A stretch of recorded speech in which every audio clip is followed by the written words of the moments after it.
যে ছাদের নিচে দাঁড়িয়ে এত বড় বড় কথা বলছো, সেই 60 টাকা জন্য ফেরত পেয়েছো সেটাকে একবার মনে করে দেখো। দীপা যদি না থাকতো আমরা পথে বসে থাকতাম।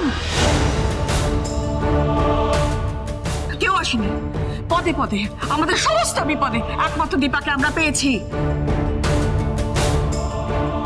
এটা সুযোগ জয়, ওকে কিছু ফেরত দেওয়ার সুযোগ। সেই সুযোগে সদ্ব্যবহার না করে তোমরা তোমাদের নোংরা কুৎসিত চেহারা বারবার দেখাচ্ছ। মা মা প্লিজ আমার কথাটা একবার শান্ত হয়ে শুনুন।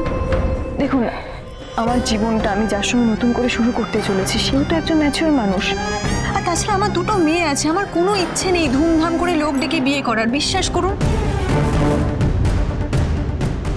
তাছাড়া আপনাকে তো আমি আগেও বলেছি, আমার কাছে সব থেকে বেশি জরুরি সোনারূপাকে ভালো রাখা, ওদের ভালো রাখতে, ওদের সঙ্গে একসঙ্গে থেকে সব রকমের খুশি দেওয়া। আর এটাই আমার জীবনের একমাত্র লক্ষ্য এখন। আর বিয়ে তো দুটো মানুষের মধ্যে সম্পর্ক জোড়া, একটা বন্ধনের বাধা পড়া, সে যত বড় করেই হোক বা ছোট করেই হোক, আন্তরিকতাটুকুই তো সব থেকে বড়। তাই এই বিয়েটা নিয়ে আমার তেমন কোনো শখ নেই মা। আমি আর অর্জুনদার জীবনের অনেক কিছু পার করে এসেছি, তাই এই বিয়েটা ওভাবে হবে না।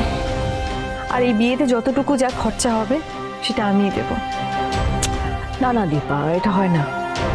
এই বিয়েটা আমি দিচ্ছি তোমাদের। হ্যাঁ মা, আপনিই দেবেন। আপনি আমাকে ভালোবেসে যা দেবেন সেটা আমি উপহার হিসেবে নেব।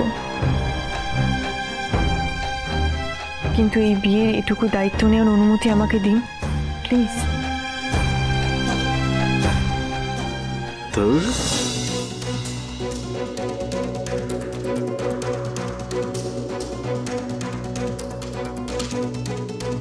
মা প্লিজ, আপনি আমার উপর অভিমান করে থাকবেন না। মেয়ে হয়ে কি মায়ের কাছে আমি এটুকু আবদার করতে পারি না? দেখবেন বিয়েটা খুব সুন্দর করে হবে। সবাই তোমার কথায় খুব খুশি হলেও আমি হতে পারলাম না। কোথাও যেন আমার মাথাটা হেঁট হলো। না মা, আপনি মাথা উঁচু করে আমাকে এই বাড়িতে নিয়ে এসেছেন। বিয়ে তো এমনিও হবে অমনিও হবে। যাই হোক, আমি আর কথা বাড়াবো না। আপনি শুধু মন ভার করে থাকবেন না প্লিজ, তাহলে কিন্তু আমি খুব কষ্ট পাবো। প্লিজ মা।